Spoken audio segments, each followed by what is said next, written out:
Chris, Phil, welcome back to the Cole Memo. How are we doing this morning? Great. Good to be with you this morning, Cole and Phil. Love, Lovely. Always great to be here. Yeah, thank you both for joining me. Once again, I said it's this morning. Usually we talk at night, so thank you for giving me your morning. Folks, you're listening to the Cole Memo. I'm your host, Cole Preston. Every episode is released in audio, video, and transcript format. To find that, please just refer to the description of the episode that you're listening to now. Within that description, you should be able to find a link that will take you to our website, which will take you to a place which displays the transcript, audio, and video versions of that episode. If you're unable to locate that link, just take note of the episode number and visit thecolememo.com. From there, you can use our search functionality to find the corresponding episode, and then you'll be able to access the audio, video, and transcript version of this episode. You might also find any links that we reference during this episode so that you might be able to do your own research. We're definitely going to be referencing some links today. If you're not listening to this episode of the Cole Memo on Patreon, you're listening to this episode a bit later than our patrons. To become a patron, go to thecolememo.com/Patreon. It's a great way to support our show. Another way to support our show is at thecolememo.com/support. I just wanted to give a big thank you to Tom G. He's been giving me contributions lately at thecolememo.com/support. And Tom, if you're listening right now, I just wanted to personally thank you. The money is used to pay to keep this show going. You know, the equipment costs a lot, hosting fees, travel, everything else. So if you're able to support us that way, it's appreciated. If you're not, one of the best ways to support our show is free. Subscribe to or follow the show. Leave us a positive review from wherever you're listening to us from.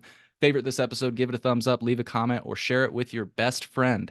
Your engagement and support is appreciated. Today is April 13th, 2024, almost to 420.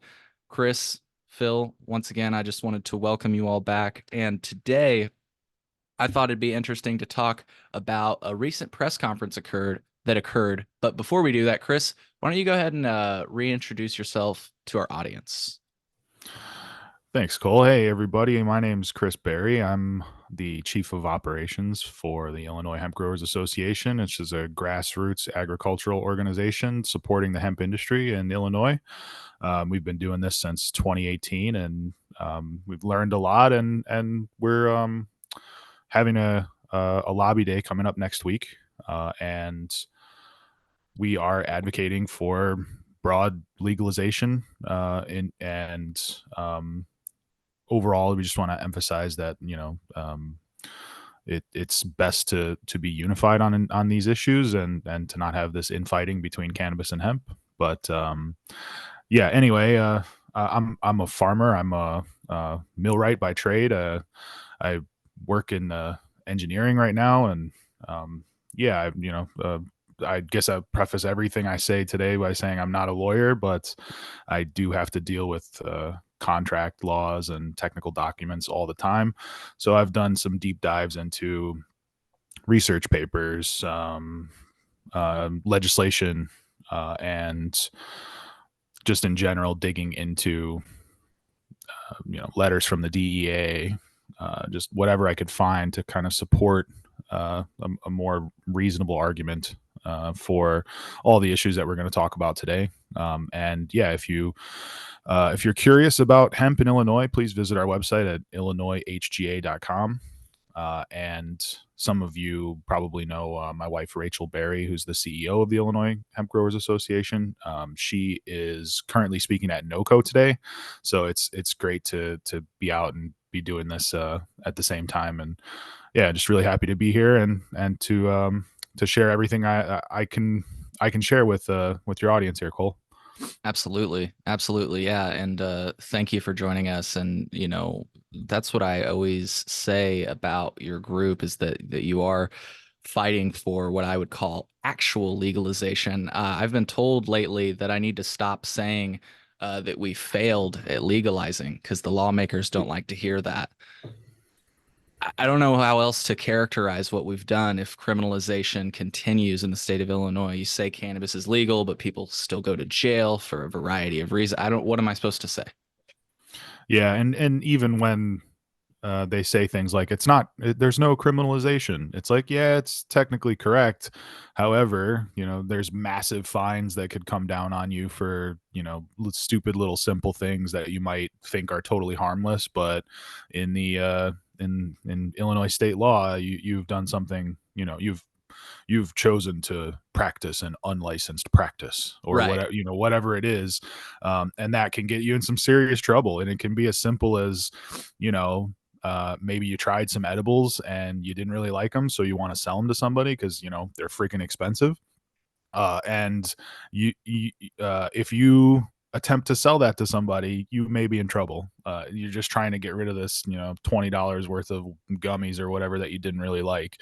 That could get you in trouble, and that's Well, it's a in no way felony, is right? that legally like in no way is that legalization. Sorry, Phil, what was that? Yeah, like it's a felony, right? It's not like it's Right. like a business offense. Yeah, Right. it's not. Yeah, it's no white collar crime. They're treating you like you're, slinging on the street. Yeah. I always like to say, and I'm also not a lawyer, I'll say that right now, but the lawyers I've spoken to have indicated to me that the Cannabis Control Act of 1978 is the main enforcement mechanism for cannabis right now. And folks, if you can't put two and two together, a law that was written in 1978 isn't exactly up to today's standards.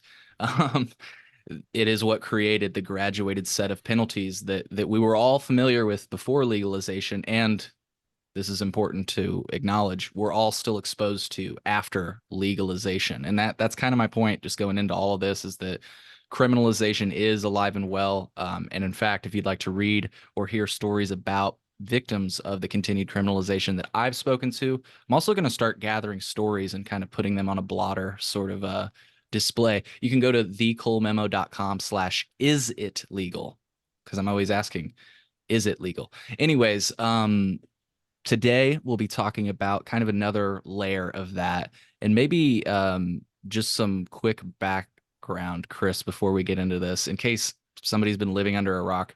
Can you tell people just briefly how we got to where we are today? And what I'm looking for is like an explanation for how these hemp products came to be so that we can then segue to this crackdown. Sure. Yeah. I mean, my understanding and my experience is, in 2018 with the Farm Bill, there was a very specific definition given in the Farm Bill, of what hemp is and what hemp is not. And what it is basically anything that you can get out of the plant besides Delta 9 THC. And what it is not is a controlled substance. They specifically exempted hemp from the Controlled Substances Act. So if you look up the Farm Bill, this is really easy to do. You get the full text of the Farm Bill and go all the way to the end. You'll see that there is an amendment to the Controlled Substances Act, literally at the end of the Farm Bill, that says that hemp is not a controlled substance. So any cannabinoids in hemp that occur in hemp are not controlled. And because of that, it opened up a massive opportunity for farmers and just regular people to jump in and say, hey, I've always wanted to do this. I love cannabis. I love hemp. I love, plant medicine. I love growing things. I love agriculture. Let's go for it. And so starting at about 2019, you start seeing products other than, the classic CBD, which, is still a very popular product, but a whole cornucopia of hemp-derived cannabinoids start filtering into all types of consumable products, from vapes to gummies and all the rest. Yeah, there it is. Yeah. Yeah, it says except for tetrahydrocannabinols in hemp at the very last sentence. So beautiful. Anyway, yeah, so you have this whole cornucopia of cannabinoids that, delta 8 THC, delta 10, these, they do occur naturally in the plant. They're not in what some people might call like commercially viable quantities, or concentrations in the plant, but regardless, the language is very clear in the Farm Bill that this is a agricultural commodity, and Yeah. that it should not be regulated as a controlled substance. And that's kind of why we're meeting up today, is because there's been repeated pushes from essentially competitors in state licensed marijuana programs, who are attempting to sort of lock down their market share by insisting that these hemp derived cannabinoids, which are agricultural commodities and not controlled substances, that they must be regulated like a controlled substance at the state level. And that, you know, whatever federal law says, that doesn't matter. We want to bring hemp under the umbrella of our state level marijuana program. And we also want to make sure that any type of THC is part of our market share rather than the hemp market share. So that's why we're here today. We have another push coming through from another cannabis organization that's out there. That's been kind of pushing for this for a few years, and it's not just in Illinois; it's all around the country. Many states have gone through, you know, bans on various hemp cannabinoids, etc. And so it's been a struggle ever since it came out. It's been controversial. People have been calling it a loophole. People have been calling it a gray area. People have calling it the gray market. You know, all of these things. But you know, you had Rod Kite on recently, and it was an excellent podcast where he basically just says, you know, that's straight up wrong. That's just not true. Right. And well, what is Like they this literally man's a lawyer. removed. He's been working on this for years. And Well, like actually, the most enlightening thing I heard him say in that interview was that they removed the word industrial from, right? you know, like it Thank used you. to say industrial hemp, and someone removed that word. So, like, how much of a loophole really is it? oh yeah, you could tell. I mean, that And they language added the is, whole language about isomers, salts, extracts, and everything else. yep. They knew exactly what they were doing, and that's that common narrative that you see out there. Maybe you're arguing with people about this in the cannabis industry, and they'll say the intention of Congress was to never make it so that you could get intoxicated off of hemp. And it's like, man, there's so much to unpack with that statement. Yeah, there is a lot to unpack with that. I like to start with Mitch McConnell, the lead sponsor, like often referred to as the lead sponsor on that bill, didn't write it himself. Somebody else did. So, like we say, there was somebody in that room that knew what was going on, but they may have just been quiet about it. I love when people bring up the intent of the law because one could argue the intent of the Illinois cannabis law, based on the first few sentences from the CRTA, would be to give people, the police, the bandwidth to focus on violent and property crime, yet they continue to focus on simple possession and use. So if you want to talk about intent, it's like, okay, well, the intent of the cannabis law was supposedly to end the criminalization of cannabis, Yeah, maybe but we we're should not. revisit that. Right, right. Close that loophole. Yeah, yeah, that's a loophole that I'd be interested in closing.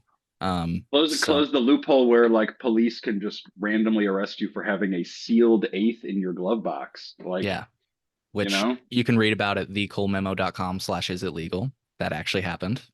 A sealed product. Yeah, Um, are they still trying to say it needs to be in your trunk or what? yeah, it needs to be odor proof, which is impossible. So that's on the manufacturer, not really the consumer, but yeah. Exactly. Yeah. They're not sold in odor proof Well, and containers yet. Yeah. I'm pretty sure it sounds like, I mean, pretty much anyone that winds up with that kind of charge also is just going to plea out in some way. So it's like, I just feel like it hasn't even been challenged because it's just, it makes no sense. Yeah. Like It's like someone's when got you to get get arrested for this and like actually challenge it Yeah. because it's ridiculous. Yeah.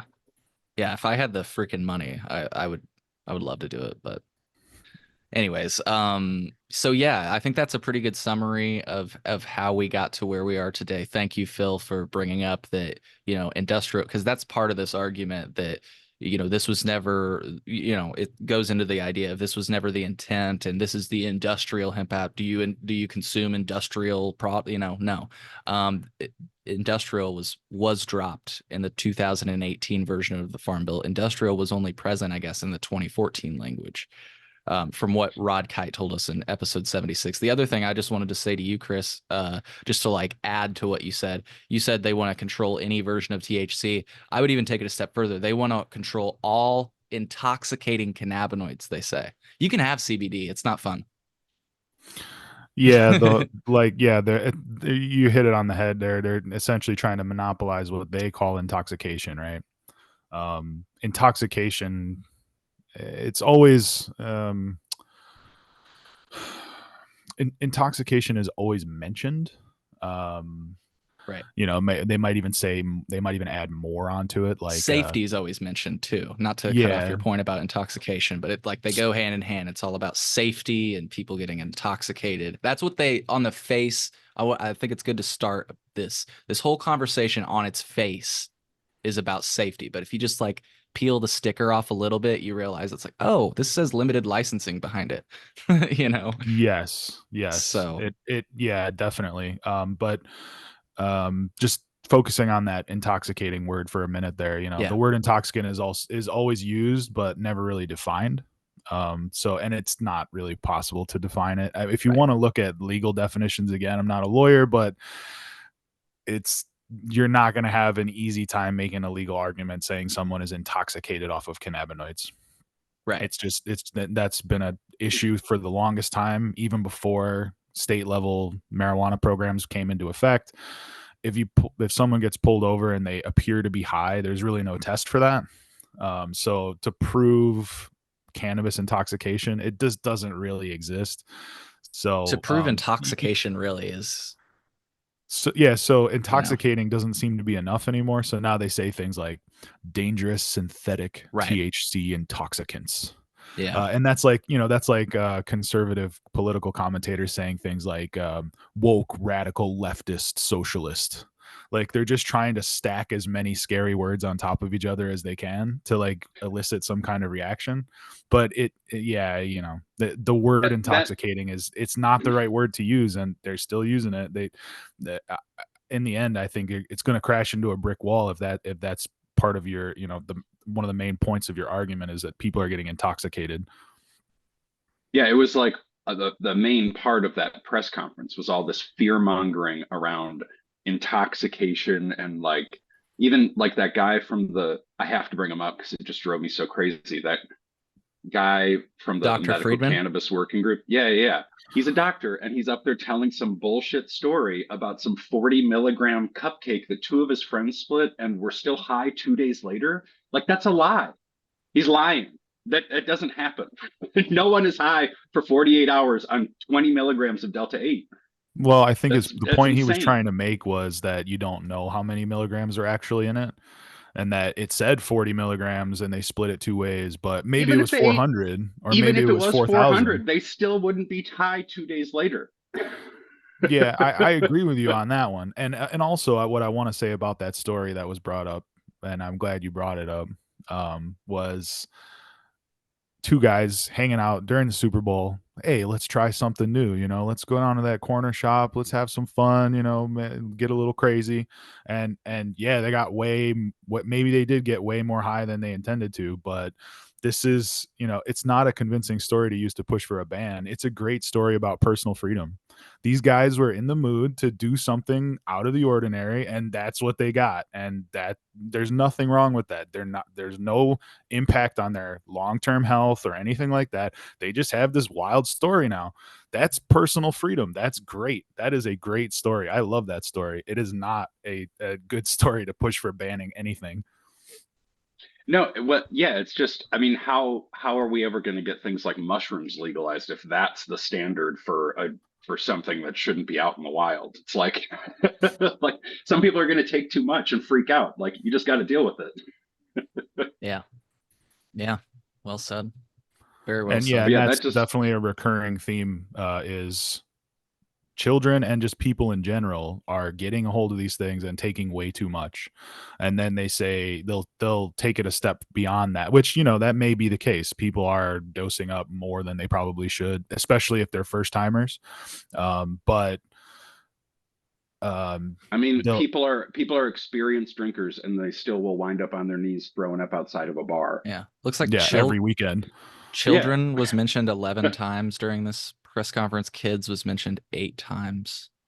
I was just thinking about that because I was like, every time I heard the word that, I was just it was just interesting to me. Sorry, I cut off your point though, Phil. Oh no, that was a Um, yeah, and those just you were showing that image of those 600 milligram bags of like literally counterfeit products, like things that aren't legal in it, like you'd get sued over that anyway. Uh, right. like those bags are just bullshit. like this stuff that's in them is probably just real Chips Ahoy, and someone is selling them to idiots with no THC in them at all. Because you can just buy that packaging like online. Yeah. It's also interesting right here. You see this package right here? These are Mike Tyson bites. There are Mike Tyson branded products sold in Illinois dispensaries. That's funny. Uh-huh. Just saying. Yeah, they protect the anonymity of the retailers who have these products, so it becomes, you know, if you want to talk about gray areas, that's a gray area. Where are you getting these things? But yeah, uh, if you, I don't know if you have a picture of it, but the picture of uh, Tiffany Ingram holding up the two different bags of Fritos. Yep. And she's like, my daughter couldn't tell the difference between these two. I was I like, actually plan to play that clip. okay. I was like, man, is she okay? Because like those Let's watch those that. two bags, like one of them, you can see the little perforation on the top where it's like meant to hang on a shelf, and you can see that the bag is like half the size of an actual like lunch size bag of Fritos. So Yeah, like it's very obviously like a heavy duty like tinfoil package that is much smaller than your regular bag of chips. Yeah, whoops. you could see the one on the right. You don't even have to hold it up. Like at this point, you can already tell. The one on the left is regular Fritos. The one on the right is the cannabinoid infused ones. Yeah. And yeah, it's like I said, if you can't tell the difference between those two, you it you must be wearing a blindfold or something. Like even if I was wearing a blindfold and you put those two on the desk in front of me, I could feel my way out and be like, okay, this one is not actual Fritos. And just going way back to something you said earlier. Now that I've said that, you know, you were saying they removed industrial, and people are like, well, do you eat industrial products? Well, I would argue that you do. If you eat Fritos, it's produced in an industrial environment, right? It's a GMP environment, but it's a massive factory that creates those. I've worked in the food industry quite a bit. You know, Mars Chocolate and Wrigley and many others, Unilever, and yeah, it's very much industrial. More than half the stuff in your fridge comes out of a huge factory. So that whole industrial thing doesn't make any sense to me. But sorry to kind of go off the rails there and Oh circle no, back. But it's all good. yeah. Let's play that moment real quick, and then yeah, I've got an interesting point that you just raised to bounce off of what you just raised about, you know, commercial and food and stuff like that, or industrial and food. You know, over the last several years, there's been a proliferation of unregulated THC products. These products can be found in corner stores and gas stations and bakeries, and even unlicensed retailers that hold themselves out to be dispensaries. That's created a lot of consumer confusion. You know, however, things aren't what they seem. You know, this is case in point here. On one hand, they look like Fritos, right? Corn chips. These are the corn chips. And the other contains 600 milligrams of Delta 8. I beg to differ, my daughter wouldn't be able to tell the difference, which is extremely intoxicating. So, Terrifying. Extremely But intoxicating. the problem is not that the little bag of chips has 600 milligrams in it and it's being sold in the corner store. The problem is that someone is ripping off Fritos branding. and if they were and selling licensed, them that as would not be allowed. Fritos. As Yeah, the problem is copyright infringement.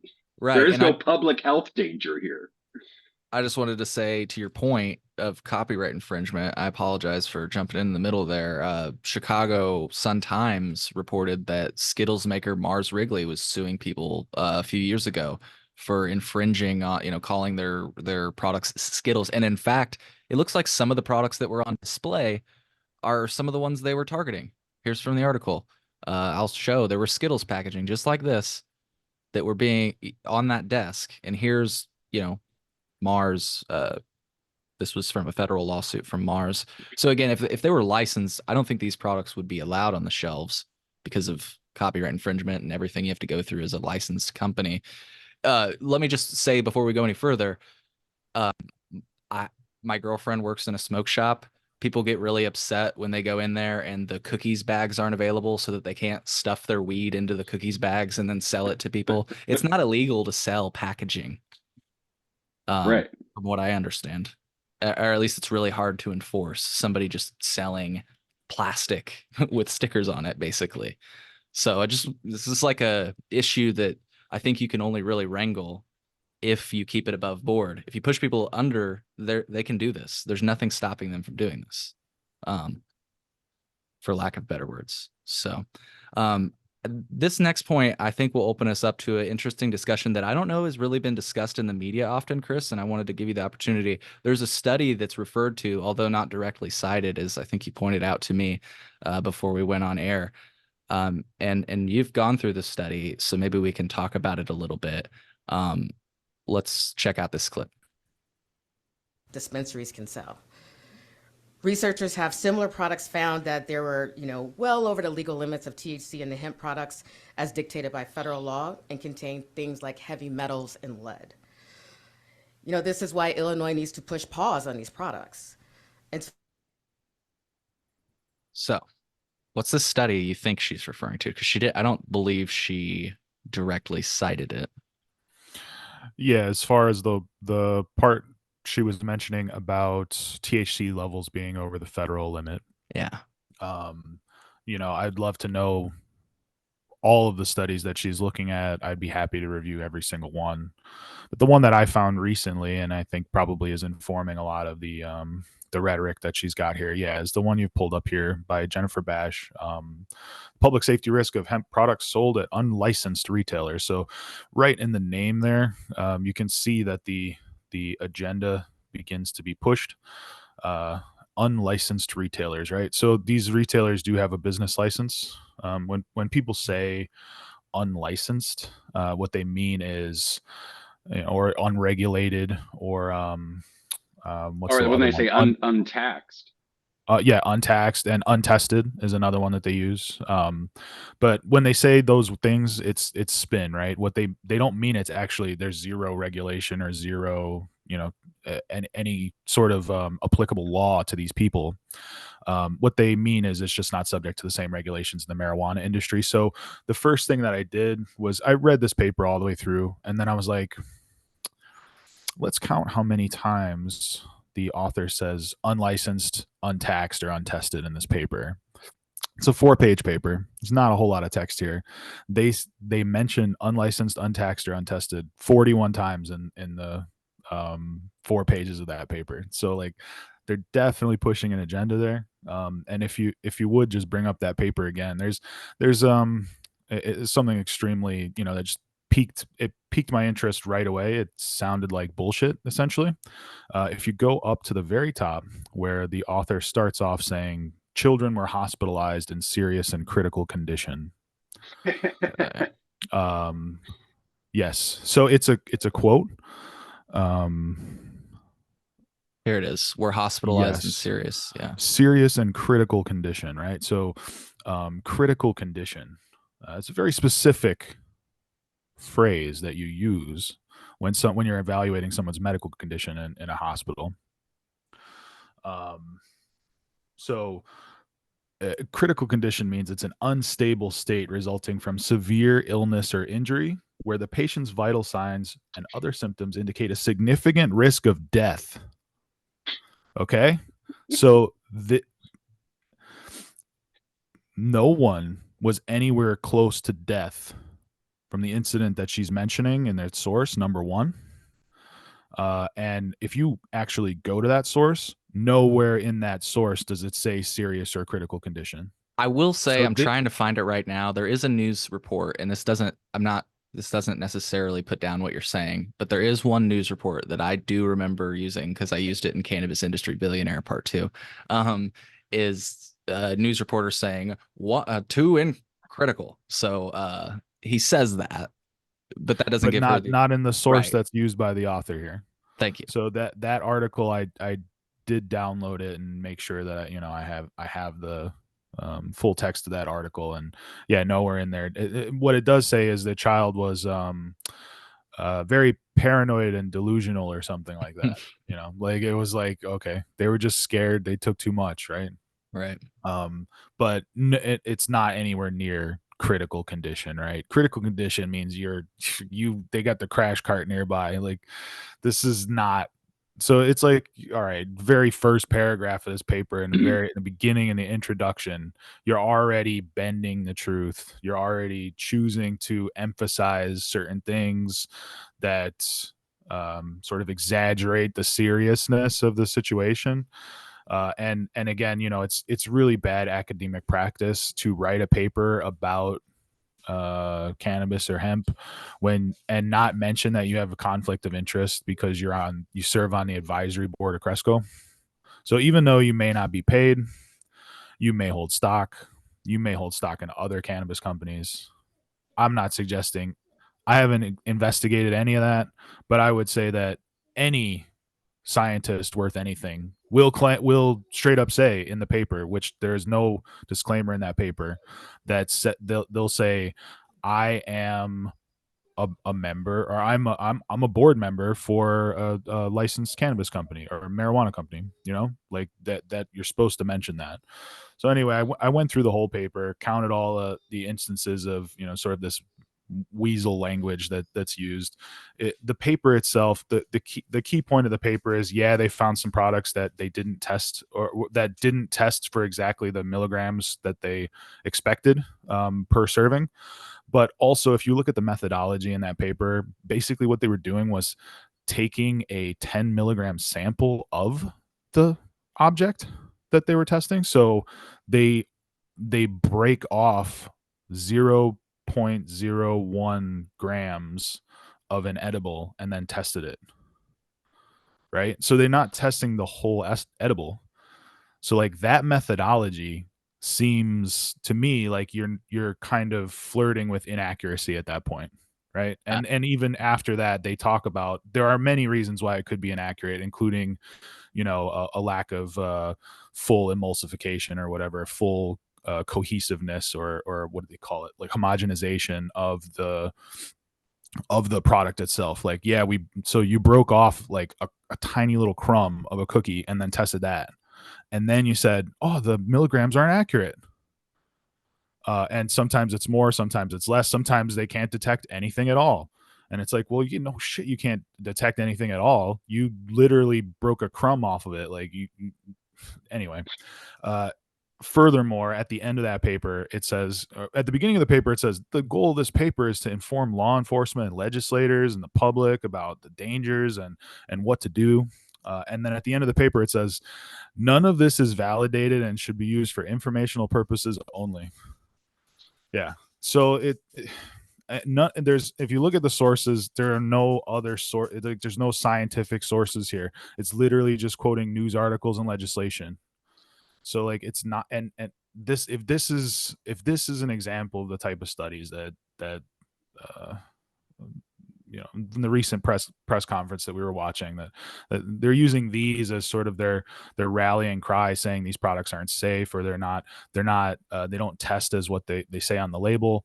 It's like, this type of stuff is you're pushing an agenda with this. It doesn't seem convincing at all to me, that this is what you wave around when you say it's not safe. You're just assuming that people will see that it looks official, see that it says toxicology on there, see that it's a scientist with 10 years experience, or a researcher with 10 years experience, and then just think, oh, well, it must be true. Well, is there any, And I wonder if you there's get, any control, like did they do the same sort of tests on dispensary edibles? Because I've always heard the same thing to be said about dispensary edibles, that there is no uniformity, perhaps, and that sometimes people eat what they think is a 10 milligram piece, and then it's like 20. I know it's a small point, but I'm just bringing it up, as controls are important.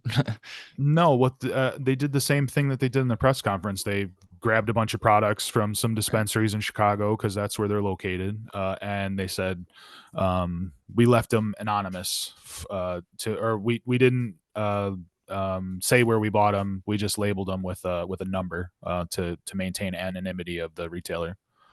So yeah, each one's just numbered like exhibit 10, exhibit 12. Yeah. Well, okay. I just want to make a small point. It still doesn't, it's actually kind of underscores the point you made. I think it adds to your point. In the citation they made for the serious and critical, serious is mentioned once in the article. It says suggesting a potentially serious condition. Yeah. Yeah, and And that code red thing, that's another thing that doesn't exist. Code red means there's a fire.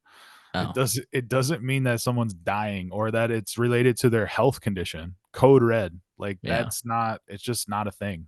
But so this is just interesting because the study says 5 were in serious and critical condition. This says 1 was classified as, and then in this report though, this one I'm pretty sure says 2 were in critical condition. Again, I'm being, oh no, it does say 1 was in critical condition. I know I'm being nitpicky here, but like I felt like it added to your point that this, you would be led to believe that all 5 students were in serious and critical condition when really the report suggests 1. Just wanted to say that. I feel like it adds to your point. So, Yeah, I mean, anyways, if you're looking at an article from that's not from the source, it just adds confusion, right? So like yep.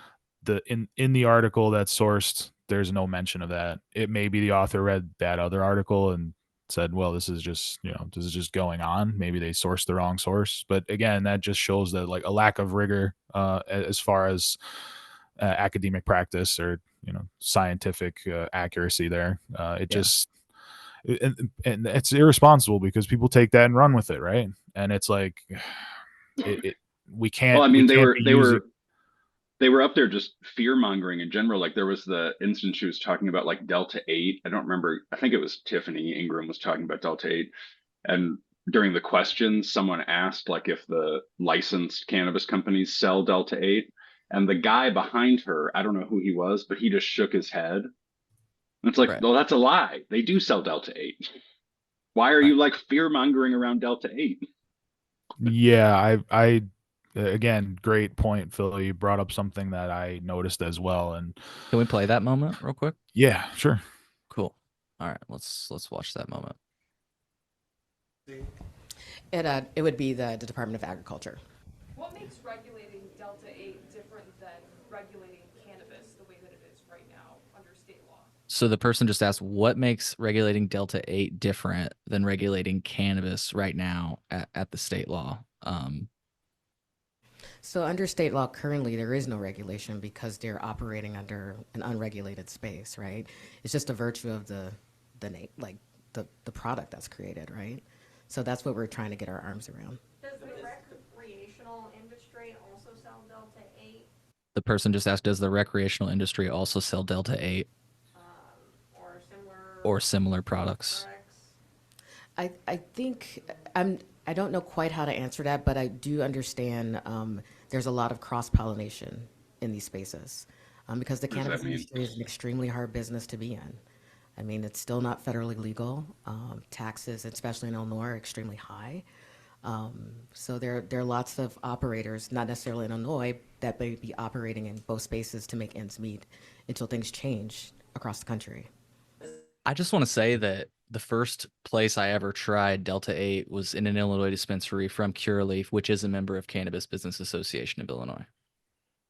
Yep. Yeah, that's what I So was going to say is to Delta answer the 8, question that But just CBAI him, could not, you say like yes. him shaking his head and then her couching of that, it's like, no, the answer is just yes. mhm. Yeah, well said, Like the Phil. licensed companies are doing it and they're also operating in the hemp space, Yeah, which they're trying to ban themselves and everyone else from doing so they can just revert to their licensed business. yeah, very well said. Yeah, and then you're admitting that the taxes in the marijuana industry are way too high, and that Yeah, people will do anything to get around them. she's Uh, literally making the case for hemp, yeah. which is pretty funny. Yeah. I want to get this is really gets to the point of this press conference. I've got a few different quotes that say this exact thing that we should also watch, but this is just a short moment that I think is really gets to the core of this press conference. We also want to protect the public health and maintain the integrity of our state's long fought for legal cannabis industry, which is undermined by these unregulated products. Now like to turn over. Undermined by these unregulated products. Yeah. Yes. The phrase that kept coming to mind when hearing this over and over again. And I'm really glad you brought this up, Cole. This is what I was thinking about this morning, before we started. Was the phrase that comes up is sunk cost fallacy, right? That's to me, that's what this screams, is like, we put so much time and money into state marijuana, like we can't abandon it. It's like it almost a year and a half ago, we gave some testimony at the Department of Ag, and I kind of suggested that this, like, I thought I was being really cheeky, like I was like being like almost too edgy to suggest that this is what the motivation behind this was. And now a year and some later, they're just straight up saying it. They're just saying, like, we have to protect our investments. Can I And can I pull I'm just, I can't believe it. So it's sunk cost fallacy, and also it's purely special interest. Like, it's very much special interest politics here. Like, this is not reflecting the will of the majority. If this was an open referendum, they would be out of business overnight, I think. But yeah, so sunk cost fallacy is clearly a major component of the agenda of SB 3926. And using public health as a rallying cry is a devious way to gain traction, and that seems to be what's going on here. It's really the only interpretation that I can see from this. And I don't own a business that sells hemp products at all. I don't sell any hemp products at all. I'm looking at this from the perspective of someone who is participating in it from an agricultural side. We want simplicity. We want minimal taxation, if any, and we just want clarity. And none of this is a step in that direction. And to make it so that the bill itself makes it so that it mandates the transfer of the highest value, highest demand sector of the hemp industry to basically, like they said, they want to put it on pause. They create a safety committee, which they mandate comes up with comprehensive regulation by January of 25. So, in less than 8 months, they're going to come up with comprehensive regulation that the FDA could not produce in over 5 years. So the only way they could potentially do that is by straight up copy pasting the CRTA. And that's clearly what they're going to do. They're all going to be handpicked, right? It's not like these people are voted in; they're appointed. So you can appoint people who are CRTA workers, people who have had some hand in that bill, or in that in that whole program. And that's what they're going to do. They're going to come January, they will say, okay, these are our recommendations. Control A, Control V on the CRTA, and you're gonna, once that kicks in, then all the bill already defines all THC, delta, anything that contains the letters THC to be marijuana. Like, that's the big, I think a big takeaway from this is they're taking a bunch of naturally occurring hemp cannabinoids that are not controlled substances, and they are saying they are controlled substances, they are THC, Right. and they are essentially marijuana, which is our what our whole program is based about. So come January 25, when they decide that all of this needs to be under CRTA, what's going to happen is only licensed marijuana operators will be able to sell anything that contains THC, because they already classified all this hemp stuff that's currently hemp stuff as THC, which then turns it into marijuana. So come January 25, if this bill passes, the only people that will be allowed to sell Delta 8 or anything else will be the marijuana license holders. So it's taking the highest value, highest demand segment of the hemp industry and mandating a massive transfer of wealth from the broad and equitable hemp industry to the select few license holders. And almost as a token gesture at the end of the legislation that they're pushing through this press conference, is 50 licenses, 50 new licenses for processing, it and was 50 new ones for dispensaries or something like that. And it's dispensaries like, and infusers. Yeah. Yeah, it's such a token gesture. It's like corporate social responsibility, right? Like Walmart makes like billions and billions and then they donate 1 million and everyone's like, "Oh, great job." Like it's like the same thing. It's just anyway, go on, Phil. Well, and one of the crazier parts about the bill is the thing about limiting. I mean, it'll essentially just run all these hemp drink, like cannabis drink companies out of business. Like a lot of breweries have started doing it because, like, breweries are down in like business like 10 or 15%, I think lately. They're trying to make that up with these cannabis beverages, and like you have companies like Binny's that are like selling cannabis beverages at the store, and that would not be happening anymore. Like that definitely seems like a step backward. Oh yeah, definitely. They're the squeezely things that they're doing with the way they define things in this bill. It's going to cause all kinds of problems downstream with businesses that have made, like they said, they've made lots of investments. They want to protect their investment. There are people on the other side saying the exact same thing. So like, and probably more of them than there are of you. Or Now maybe yes, you have more money, but because and man, like she said in the press conference, she's like, they're operating in both spaces because they're just trying to make ends meet. And it's like, what, $65 an eighth and you're trying to make ends meet? What Yeah, is this? we've talked to people that are licensed under the Cannabis Regulation and Tax Act that also operate in the hemp space. So I mean, it's just that's adds a whole other layer. But I wanted to play this moment really quick because it added. You said that you kind of said this tongue in cheek a while ago, and now they're saying it out loud. Let's listen to them say it out loud. You respond to that. The person. No, thank you for Are you just trying to tamp down on competition? that question. We don't want to clamp down on competition in the sense of like, if you want to sell hemp, a non-intoxicating product, you're welcome to sell that. But if you're wanting to, and I'll give you an example, I'll tell you a story. I get tons of information from cannabis operators sending me pictures of billboards that say, come to my dispensary where without the tax. You have this gentleman here that's a principal that blood, sweat, and tears to get his business running, according to state law, licensed, taxed heavily, regulated heavily. It's not a competition, frankly. It's basically a way to destroy the cannabis industry, frankly. So legalizing it is the problem. Say more. Somebody asked legalizing it was the problem. They don't end up making their point. I don't know exactly what their point is, but I loved that thing that she said though, because I what is don't it? know exactly what she meant by so legalizing it was the problem, but I almost took that as so regulating and taxing it the way you did was the problem, Yeah. right? Yeah, yeah, if this was addressed at the federal level. Really quick, I just want to play what the guy said she was referring to, what he said, because he did say this is direct competition. So that's what he said. Um, Let me play that. And their eventual journey to being adults.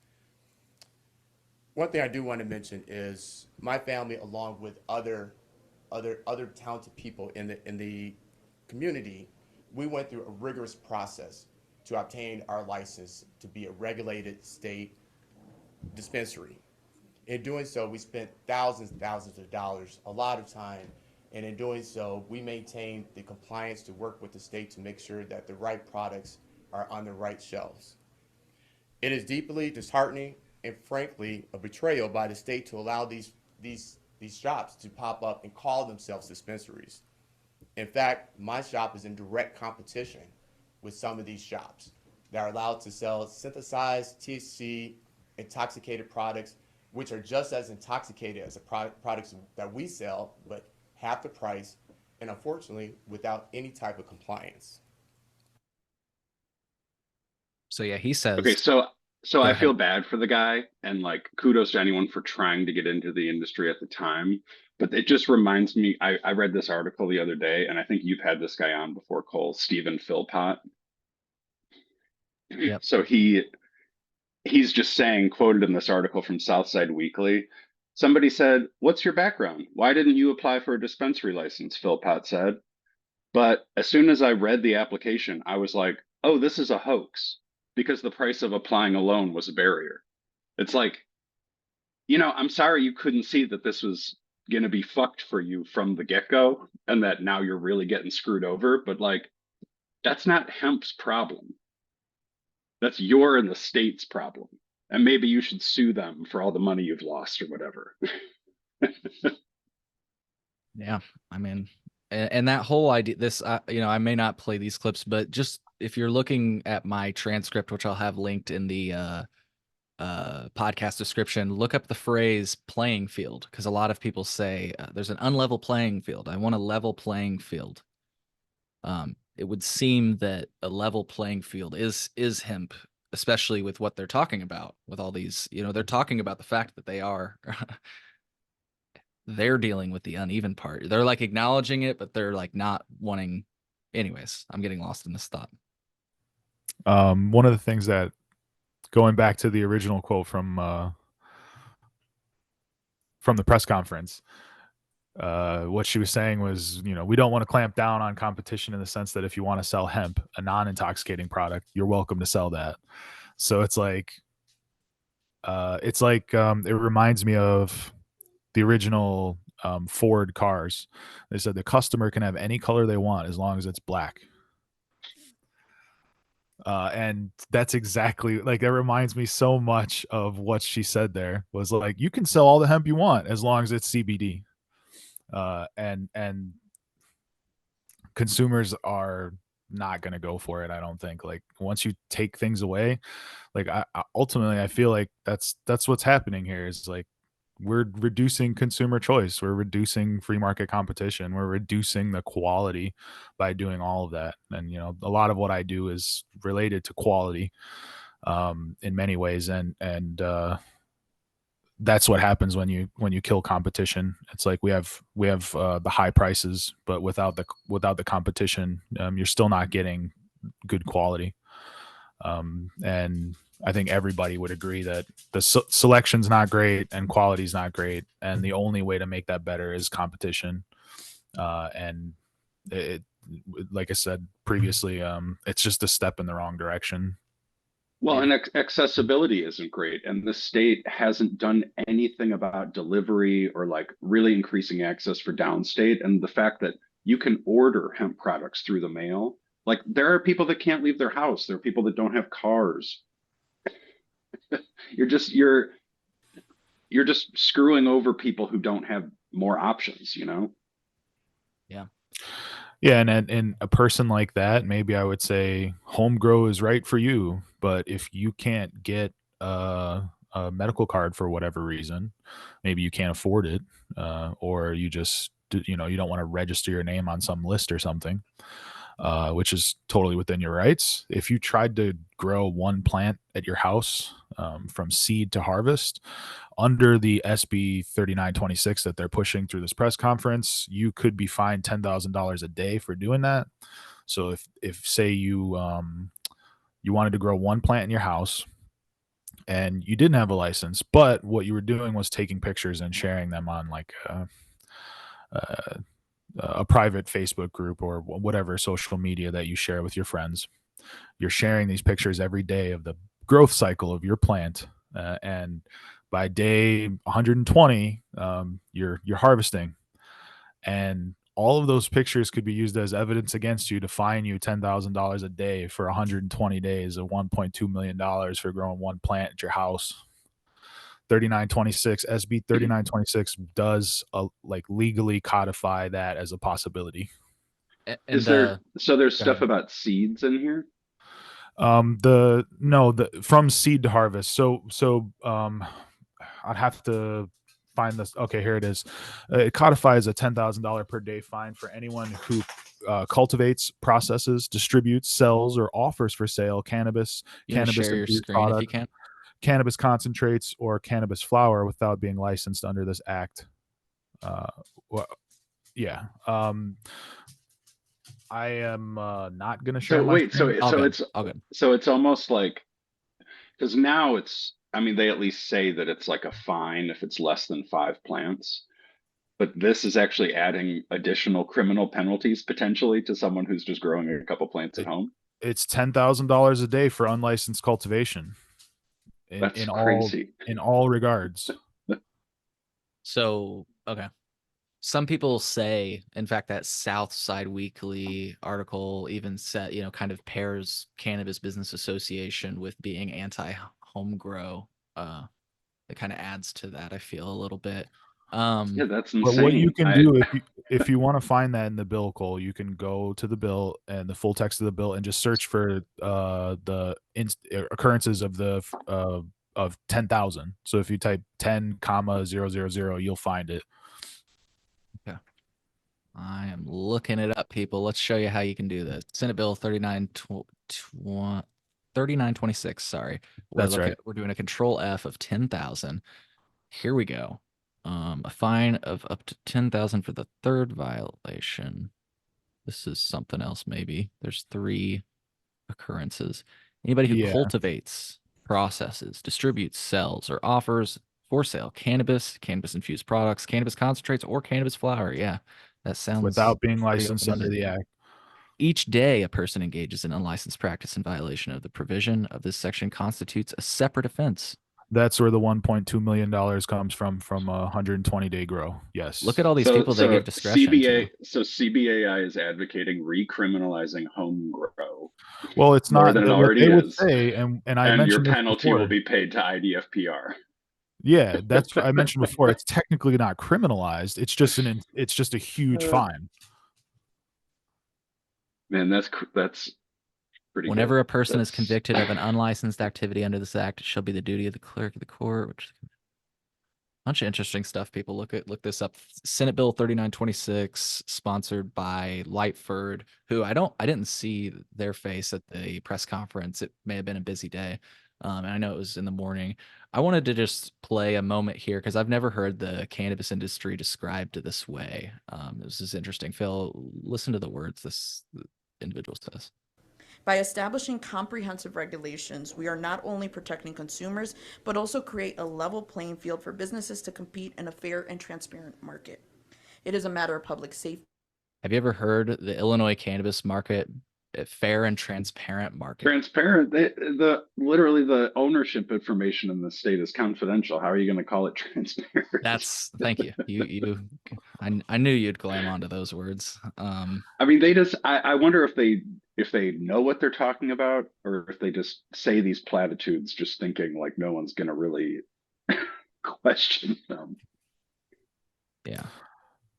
I would say it's fair and transparent in that it's transparent that they want a lot of money, and it's fair that everybody has to pay it if they want to play.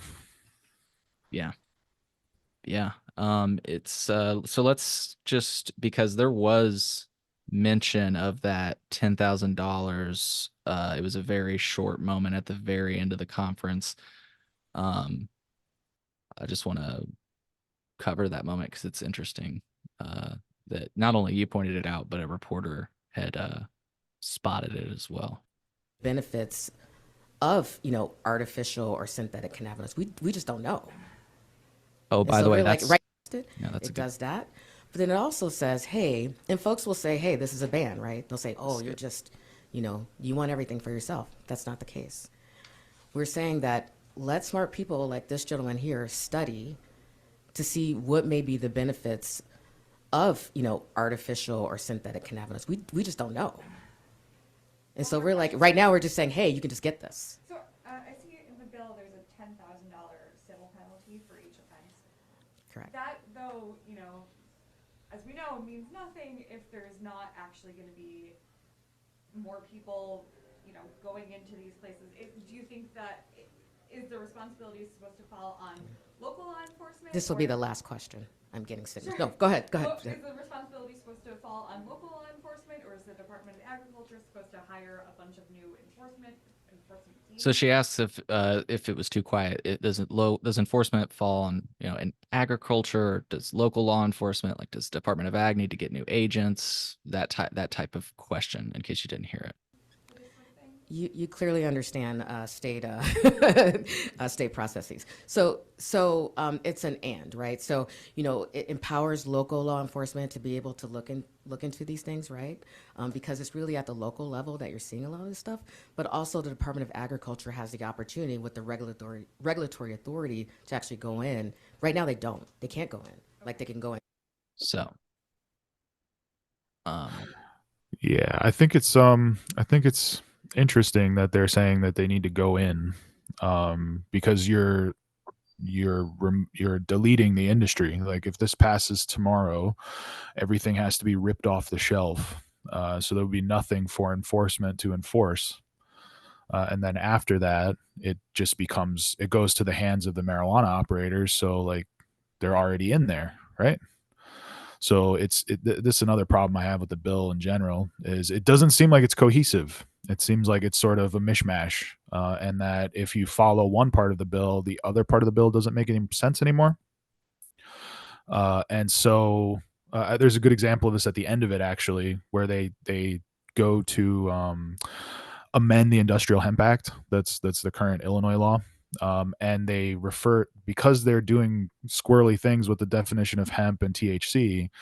When they start amending the definition of hemp in the Industrial Hemp Act, it doesn't match the definition of hemp in 3926. And so when you try, and then they start adding in phrases like not intended for human or animal consumption for some reason, because they're not considering the feed aspect, the animal feed aspect of hemp. So it just becomes extremely wait, so convoluted. are you saying they're trying to make feed a licensed thing too If under the you look CRTA? at the language of 3926, basically what it says is it sort of redefines what hemp is, and it says it's not intended for animal consumption. They're not considering that hemp can be used for animal feed at all. Like it's clear that they're laser focused on cannabinoids, which is fine. That's all they do.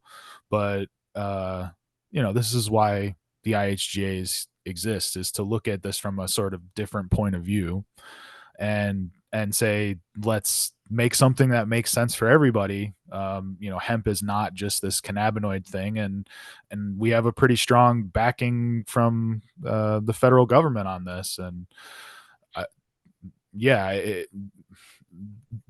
one of the things that I wanted to mention about how they're saying it's a strategic pause. We need to let the smart people figure this out.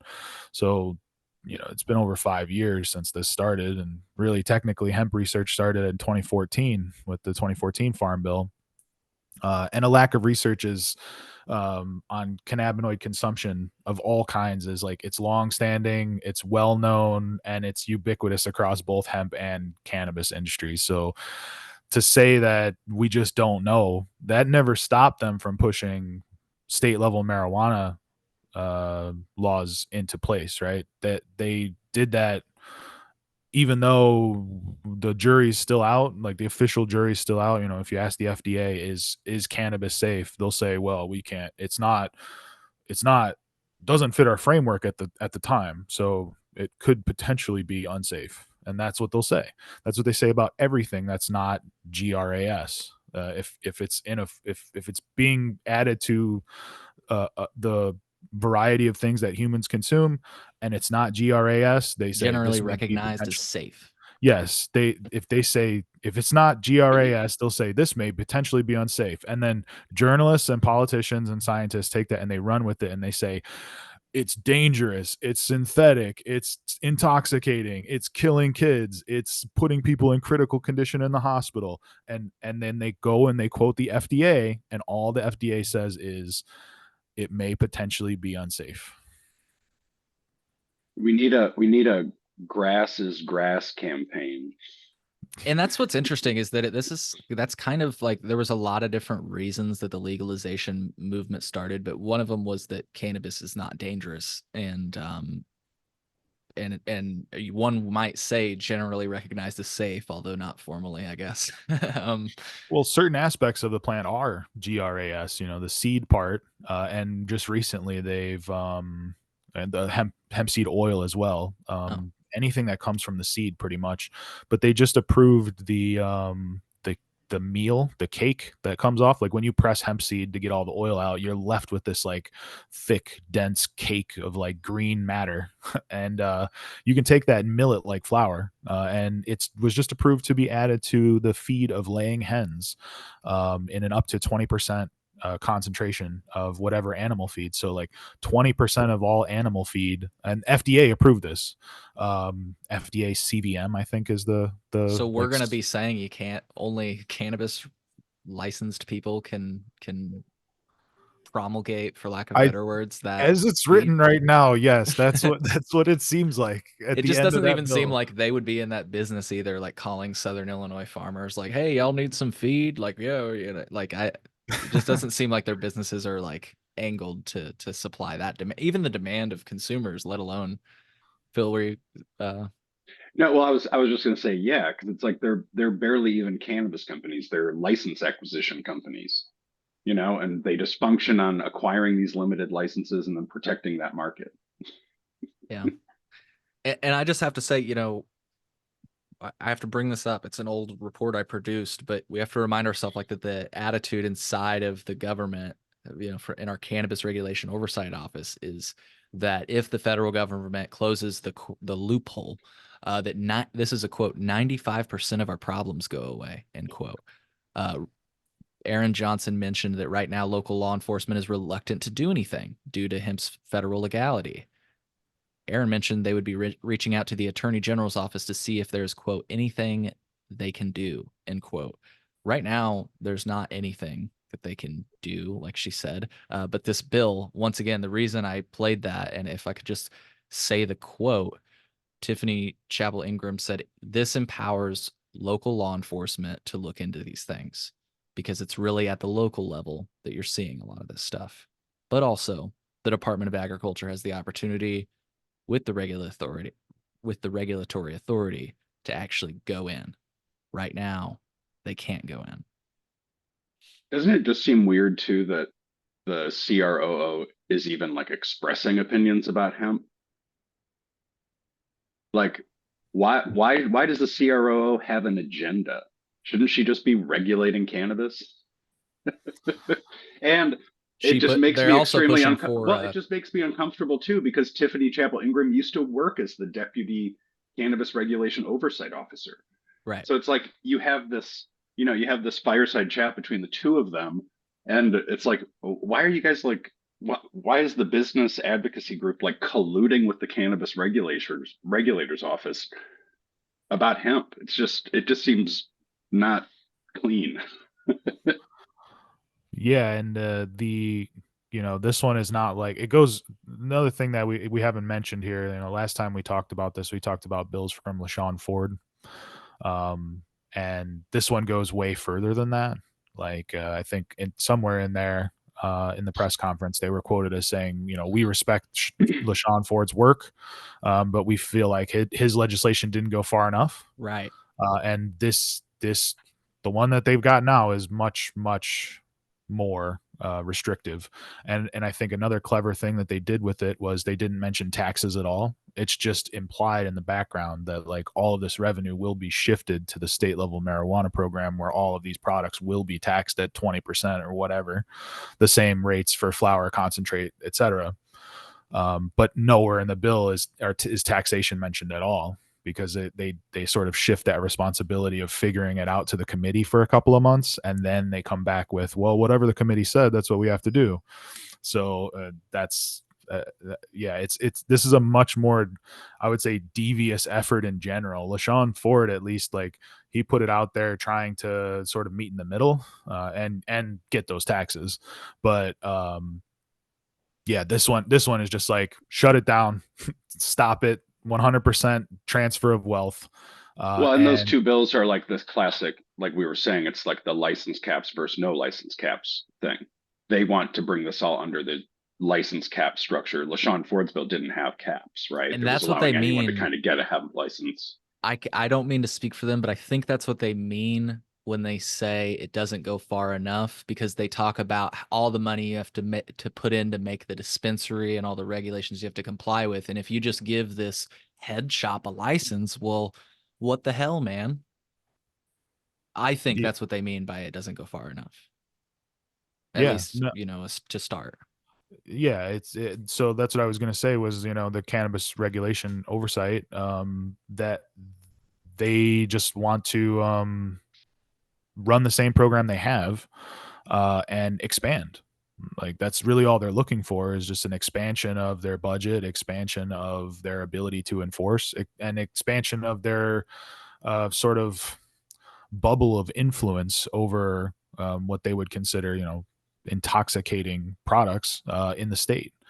And it to to me, it's like the like you said earlier, Cole, or maybe it was you, Phil. You said they're the ones dealing with the difficulties. They're the ones dealing with the difficulties based on what they've created, and there's no reason for state bureaucracy to grow around this crop. It's an agricultural commodity, and at a certain point, like it's gonna have to be wiped out in some regard, right? Like there's no way that this limited license system can last forever. And this is sort of just swimming upstream from the torrent of that the torrent of I guess support, nationwide support and interest behind hemp. And it, to me, it's like there's no stopping it. And this is these are the struggles that we're seeing from the sort of next generation of prohibition, or just protectionism, cronyism, almost. I would say that they're sort of getting into with the way you describe how the revolving door between cannabis organizations, cannabis advisory boards, and scientific, research, and government. This sort of, one of the things, it's like I'm not trying to say there's a conspiracy. It's not a conspiracy. It's much more plain than that. There's enough people out there entrenched in positions of power to have their way with the the market here, and that's kind of always been my joke. Like, what do you think about government? Well, it's like, well, they get to do all the cool stuff. They're the only ones who are allowed to sell drugs. They're the only ones who are allowed to sell guns. They're the only ones who are, allowed to commit violence. Like they get to do all the things that citizens would be penalized for. Like the government has a monopoly on all of those things, and the CROO, I really don't think that they have a strong comprehension of like all of the things that are going on at the federal level with hemp and cannabis in general. They're definitely just focused on their bubble here in Illinois. We wrote I wrote a very lengthy response to there was a congressional RFI recently to probably 4 U.S. senators. I think and one of them actually was Bernie Sanders. We wrote this 28-page RFI with all of the recommendations of how Congress should adopt rules and how FDA should create What is an regulations. RFI? Sorry. Request for information. Okay. So they issued a request for information through official communication from the U.S. government. They said, attention all people in the hemp industry, if you can answer these questions, please do. And it was an insane amount of questions. It took, like I said, it was a 28-page, like a thick 28-page paper about all of the things that they're concerned about, cannabinoids and everything all the way through, right? They have the full perspective on everything that's involved with this plant, with this crop that is hemp. And to see state level people in their bubble thinking that they can just hop in and sort of take a scoop out of that and just walk away with it, like it just makes no sense to me. Like there's so many people in the federal government working on this right now, and for you to step in and think that you can get in the way of that and protect whoever it is you're trying to protect indefinitely, it just you've got another thing coming. And anyway, it's perfect timing for something like this to happen, because we are doing a lobby day next week And so we wrote up a fact sheet already, which is hilarious. We wrote up a fact sheet that has, among other things, 4 talking points on it, that say we're going to request that all senators and representatives that we meet table any bill that attempts to redefine hemp, imposes any milligram caps, tries to ban any cannabinoids, or tries to create any new licenses. And this bill does all 4. So we're basically going to just say, hey, there's a perfect example. This one is the quadfecta. It hits all 4 categories. This thing obviously needs to be tabled. When you table something, what you're saying is it's not even worth the consideration. Like the debate shouldn't even exist here. Like, this is not a non-starter. There's no popular support for this, and if it does get any, and I know the Senate Majority Leader introduced this bill, I'm sure that it was very strategic and very important for their movement to have that happen. If it gets far enough to where we can start signing witness slips, we're happy to go in and testify, and we will bring everybody we know to come and testify, who's willing, if and when that ever happens.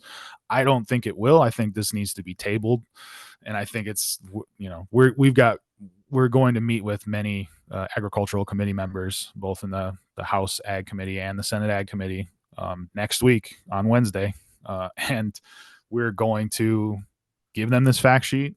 We're going to bring a large group of people with us, and we're going to split into teams, and we're going to visit as many reps and senators as we can, to leave them with this information, to leave them with this perspective, because in that press conference, you had a lot of representatives involved in that press conference, and mostly what they stepped up and said was, we need to protect our state program, and somebody please think of the children. Like, those are the main 2 points, I think, from all the reps. But yeah, they got a bunch of people to push that, but we're going to go meet a bunch of people who are actually the decision makers. Cause like right now, this bill is sitting in assignments. So it needs to be assigned to, it's in a committee that assigns things to committees. And so they're going to assign it to an agricultural committee who, that's who we're meeting next week. So it's perfect timing. It's really easy to just come in and educate and say, look, there's so much controversy here. This is not even worth your time. Yeah. This is, there's too Well, much. it just seems bad for business too. Like, like bad for business in the state and agricultural business. And, it just seems like it'll fuck over so many more people than it would help. Definitely. Yeah. The hemp industry is broad and equitable, man. There are many more hemp businesses out there than there are licensed marijuana businesses. Yeah. But it's also bad for business for reps too, for reps and senators, because if they vote yes, they're screwed. If they vote no, they're screwed. So if you table the bill, you don't have to do either one. Then it's just like, oh, we're too busy, we can't deal with this, and that's basically our strategy. Is like, is this really that important? Is something this controversial really that important, when this has been an ongoing situation? It's been a public health emergency. You could see Bob Morgan standing in the background doing his same old thing. This is a public health emergency. This bill has an emergency authorization in it. It's been going, this is the eternal emergency that's been going on for years now. And, people like Kelly Cassidy being quoted in the newspaper saying, someone's going to die. And it's like, nobody's died. Yeah. And it's just, I know that's kind of a shitty metric to say, well, nobody's died. Like, yeah, it's kind of a shitty metric, but when you got people out there, this is a representative out there screaming this and getting printed in the newspaper. It's just, what's your agenda here? Why are we doing this? And there's a lot of confusion out there about the legal status of these cannabinoids, like because, and part of the confusion, like one of the things I wanted to mention, this is kind of like changing the subject here, was the confusion between, is Delta 8 synthetic and illegal, or is that Delta 8 THCO? And I seen the reporter who wrote that article in the Tribune made the mistake. And also at the end of the press conference, Mr. Lindsay made that mistake as well. So in the end of that press conference, what was his name? Uh, bo- uh, Chris Lindsay, Chris Lindsay, American yeah. Trade Association for Cannabis and Hemp. Mm-hmm. What he says is you'll hear from folks that sell products like this, and it's just to say, well, it's federally legal. And I got to tell you that if you ask somebody at the DEA what they think, they will very much disagree. And my response to that is this is not factual. The speaker is confused. There is a signed letter from the DEA saying the exact opposite. And it's Terrence Booz is the man who signed it from the DEA. The confusion of the speaker is regarding DEA's position on Delta 8 THCO, which is an acetate ester, and Delta 10 THCO, which are both actually synthetic cannabinoids that never occur naturally in hemp. And it's an easy mistake for someone to make, right? It's like, and the way that the information was reported, it was like, is Delta 8 illegal now? And we when that story dropped the first day, we were like, what is all this confusion? It's not. We have like I said, I have two letters. I have one saying THCO, Delta 8 THCO is illegal. I have another one saying Delta 8 is hemp and therefore not a controlled substance. And so See, not and only that was like just one side. That was like a big issue I had with this whole press conference was it just seemed like they were presenting misinformation. yeah, Like yeah, whether or not it was deliberate, it was false information. like I was saying, it's an easy mistake for somebody to make. However, it's irresponsible and devious to put it in print, to use it as leverage for your argument to push legislation like that. Though, if you're gonna use it, make sure you got the facts straight. All right, this is just Yeah. another one of those things like that. It's like the little chink in the armor, right? It's like you can unravel everything if you just pull on that one little thread. Right. And Right. go on, Cole. Sorry. No, I thought it was a good time because we're talking about fear mongering and language. And it's always important to just briefly remind the tape and remind us of the language that got us here. This is when lawmakers agreed that we should legalize cannabis. And let's just listen to the language that was used just briefly. It's a very small clip. This is Kelly Cassidy and I first introduced this bill 2 years ago, over 2 years ago. I'd come to the conclusion that prohibition simply does not work. Nearly 800,000 Illinoisans use cannabis on a regular basis, with over 95% of those purchasing it in the illicit market. Too often we have unsafe products that are laced with rat poison and fentanyl. We hear about people dying from this. Teens report easy access for. That's what I wanted to.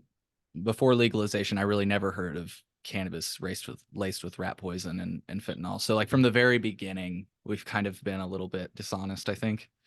I just, that's all there is to my point. And I apologize for jumping in because you were about to go somewhere No. else, I think, Chris. So I was just gonna say I was gonna pull up those letters for you if you'd like to see them really yeah, quickly. sure. There you go. Can you see this now? Yep. So this is the one from 2021, which is talking about Delta 8.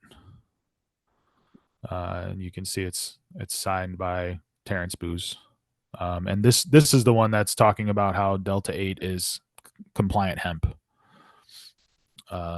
So Even synthetically produced, it says. yes. Which, and can I just take a moment to say that if we could just briefly, I'm sorry, but a lot of people, when we talk about this subject, they're like, I would never use Delta 8. And like, personally, I don't either. But I also don't believe that prohibition is an exercise that we should engage in. And I know that they might say, well, this isn't prohibition, Cole. This is $10,000 fines. All right. Well, I just think this is fruitless, like this exercise of trying to control molecules. And the best way to do it, like you can't stop the sale of molecules. You can only stop the safe sale of molecules. So like give people a chance to operate above board. I just had to say that because it's like, I'm not in the business either, Chris. You said that earlier. I'm not in the business, although I should, very clearly clarify that because I recently did an April Fool's joke and a lot of people are still hitting me with like options to further my brand. I'm not in the business. I have no aspirations to be in the business. Again, I just think that the war on drugs or trying to control molecules is just a fruitless endeavor. that we should move on from. I just had to say that briefly because it's like I personally, I don't know about you, Phil. Are you just really mad that you can't smoke Delta 8 anymore because of the potential of this bill or something? Like, I don't think that's where we're coming from. I wanted to just clarify that, you know, Oh yeah, no, this no. is I like just don't purely think about there's war any on point in drugs. banning it. Yeah, Yeah, banning it. Yeah.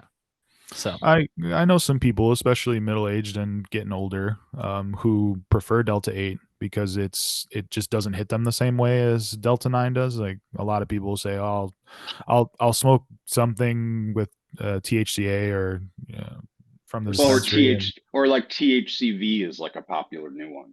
Yep. that Like I one, don't use yeah, that either, but people should be able to use it. Right. yeah, and that one again, that's one that I would argue is not intoxicating at all. Like there doesn't seem to be any high from it. uh, Interesting. and and it would still under this legislation be considered THC because it has the letters THC in it. Anything that Right. has the letters THC is now considered marijuana with this law, with this bill, I should say. It's not a law. But anyway, yeah. So on the screen, this one, just to quickly wrap this one Yep. up, this one explains that Delta 8 is all good, and this one explains to Mr. Rodkite, no less, that in 23 that the confusion is THCO. So do not occur naturally in the cannabis plant and only can be obtained synthetically and therefore do not fall under the definition of hemp. So, pretty clear, black and white, night and day here. Delta THCO is not a naturally occurring thing. It's a controlled substance. Delta 8, however, because it's natural in the hemp plant, good to go. So, and this is the DA. This is the same guy who wrote both letters. He's still there. He's still doing this. So when people like Chris Lindsay or anyone else say, like the author of the Tribune article, say that the DEA, anytime they bring up those three big letters DEA when we talk about cannabis, everybody sort of gets a little anxious, and it the DEA, in my experience throughout this whole journey since 2018, the DEA is like, we don't want nothing to do with this, man. We can see that the law says what it says, and we know the way it's written right now. Sorry, we can't do anything. And that's the way it should be, and that's the way it was intended. Like we talked about all the way back at the definition of hemp. That was, Mitch McConnell was like, for everything that everybody complains about Mitch, man, he did us a solid when he pushed hemp through the way he did. Yeah. It's funny because I was just in Southern Illinois on the way back from the eclipse, and I've got a video maybe I'll share. These kids were walking through the parking lot. This is totally just a random tangent. And I said, "Hey, you guys want to smoke a joint?" Because they seemed cool. They said hi to me and they said I had a nice bike or whatever. So I was like, "You guys want to smoke a joint?" We did, and they were like, "What do you?" They showed me their wristband. They're like, "What do you think about Trump?" And I was like, not really, not really into him." But and he's like, "Buddy," it was just interesting to hear in just these two random people. They're like, "Buddy legalized weed, man," and I was like, "I'll give him that." I don't think he knew he was doing that, but I'll give him that one. You'll get that out of me. That's the 1 point he gets. So anyway, sorry, I just had to, it was just funny to, like, I did not expect that. I expect to be the one to bring that up. Never has it been brought up on me. You know what I mean? Like, so anyways, just a kind of a funny story. I literally have, unless you have some points, other points that, you wanted to make that we haven't addressed. I have a couple of questions that I definitely want to close with, but I wanted to give you space. Was there anything like any bases that we didn't touch today? Because there was a lot said in that press conference, and I want to reiterate that if you'd like to see what was said, because we just played a few clips today, folks. I produced a transcript on thecolememo.com. I'll have it linked in the podcast description. So Yeah, thank you. Yeah, it was really helpful to have that transcript available so quickly. So nice job. And yeah, I mean, there's so much, right? I've been working really hard the last week on all of this because we have our lobby day coming up, and because all of this developments. And so yeah, I've reviewed a 80-page bill in its entirety. I reviewed that research paper. I've gone through and done deep research on all these news articles and On top of that, just preparing talking points and positions. So my head is kind of like just completely overflowing with information. So I'm sure I forgot something, but I'm happy to take the questions now. We've been going for like an hour and a Sure. half, and I could Absolutely. keep going, man. That's what I No. love about this, and that's why I still do this. But yeah, I'm happy to take the questions. So this, I don't even know if we need to really devote a lot of time to this first one. I wanted to ask, is this by design? Because it seemed like last time, I don't know if you've ever seen like dogs play tug of war, but I feel like they're throwing like a bone out, and then these two groups are like seemingly fighting over something, and then they just like pass through what they actually need to be done in the dead of the night, which might be like a cannabis agency, for example, which you all of a sudden you hear no talk about, but they were hoping it would be done this legislative session. I just wonder if something like that gets snuck through at the end of the night. But again, I don't know if we need to devote so much time to it, because it's almost like a speculation question. Is this by design? Well, what do you mean by like cannabis agency? Well, there's this debate about, in the past, the cannabis regulation oversight has said they wanted a commission. Now they say they want an agency. In the past, CBAI said they want a commission, but now that somebody from the CROO is in CBAI, I wonder all of a sudden if they want an agency, and if maybe they just be quiet about that and push it through in the middle of the night, like they did with 280E and getting money out of the medical cannabis fund. Because, like, why be loud about things when you can just be quiet and pass it through in the dead of the night? Yeah, I mean, we've seen that come through again. But they were loud about hemp last time, is my point. And then they did this.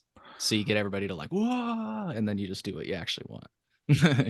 But anyway, it's kind of a speculative question. Well, we've seen that tactic before where you try to pass something by introducing a bill. What do they call it? It's like you hot swap the bill. It's like you introduce a bill that's like about insurance, Yeah. and then it gets read twice, and then they amend the entire bill, Mhm. and then they pass it, like you said, in the middle of the night. But yeah, I mean, I do remember hearing about the agency thing, like because there's so many agencies that are mandated by the CRTA to like regulate some aspect of it. They're like, let's create some umbrella agency that's all they do. And maybe, yeah, it could be that they're still pushing for that and they just want to bring hemp under that. But again, I would say, hemp businesses, like that's another thing I haven't really mentioned. So I'm glad you brought this up actually. Hemp businesses uh, are still businesses. They're still subject to all laws that every other business that sells consumable things is subject to. So we have consumer protection safety laws. We have the Illinois Food, Drug, and Cosmetic Act. If someone is selling a misbranded product, like there are rules about what a product can and can't do and what it needs to do. So these people that are selling products with no ingredients on them, they're already in violation of state law and federal law.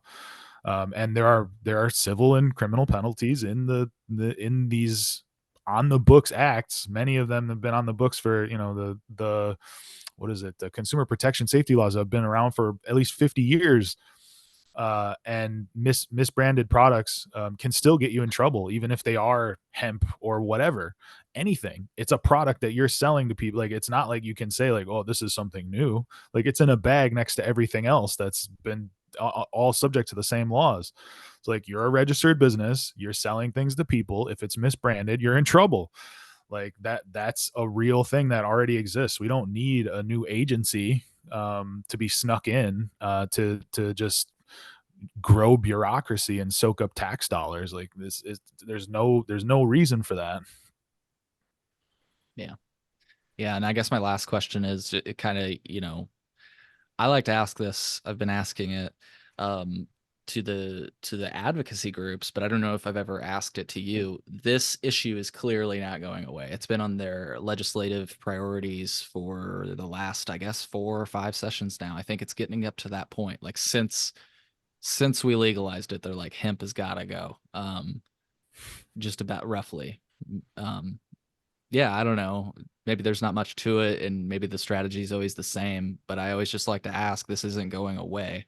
So like, is it just always keeping your eyes on it, or is there some middle ground we can make? Is this, I don't know even really what my question is. It's just seems like a zombie.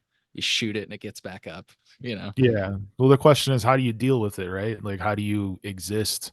Because like we sit and we talk about this all the time. It's like, why is this taking up so much of our time? And I think Right. that's another thing that we want to iterate in our lobby day next week is, have you ever been inconvenienced by something cannabis related when it comes to legislation? Have you ever been stuck in a committee for hours and hours late into the night trying to vote on some stuff like you could barely understand because it's all delta THCOV LMNOP? Well, you know, if this bill goes through, you are going to have a hell of a lot more of that. So I hope you enjoy it. I hope you enjoy like sitting and working really hard on stuff that is completely pointless and complicated, because you're going to get a hell of a lot more of that if something like this goes through. But I mean, what I'll say is like, yeah, basically like what you said, you keep an eye on it. Like we would prefer not to have to spend so much time discussing cannabinoids. Um, but throughout our time keeping an eye on it, this one seems like a pretty significant thrust in that not only is it sponsored by, you know, the Senate Majority Leader, but also it is probably the most restrictive. It's probably like it's the one that goes the farthest as far as like flipping the industry dynamic.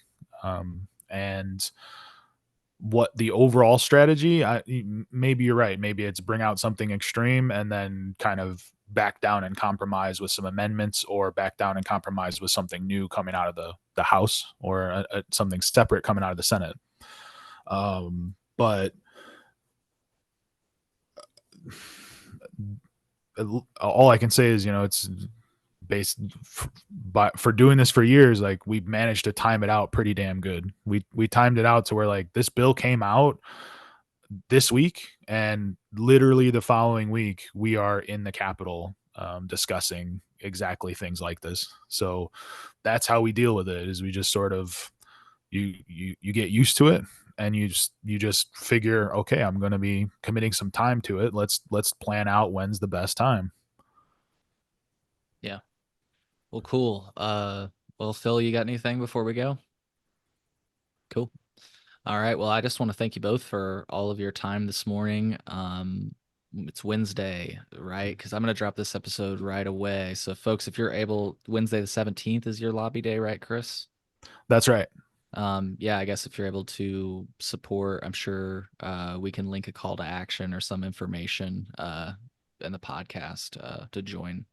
So, Yeah, at this point, you know, reservations are not available anymore. okay, cool. So if people want to support us, we will have some actions that you can take following the event. Cool. And yeah, you'll see content and communications coming off of that, or during. You know, there'll be plenty of content coming from that. But yeah, we'll organize with our broader audience after the event. So yeah, don't just show up to the Capitol on Wednesday and be like, we're here with the hemp growers, because like this is a very organized and scheduled event, and we need we have like parties, teams of people that are like, you know, we've already grouped people to this is we've scheduled by the half hour for the whole day. So like, yeah, at this point, yeah, please don't just show up and say you're with the hemp growers. Sweet. Well, again, I just want to thank you for joining me. And I just want to remind folks that I'm pretty agnostic about this issue. It really is, if you just keep it in the pocket and remember what we started this whole conversation about, and I'm talking about the conversation about drugs, it's that bans don't work. And you have to bring it above board if you have any concerns about it. You can't push it.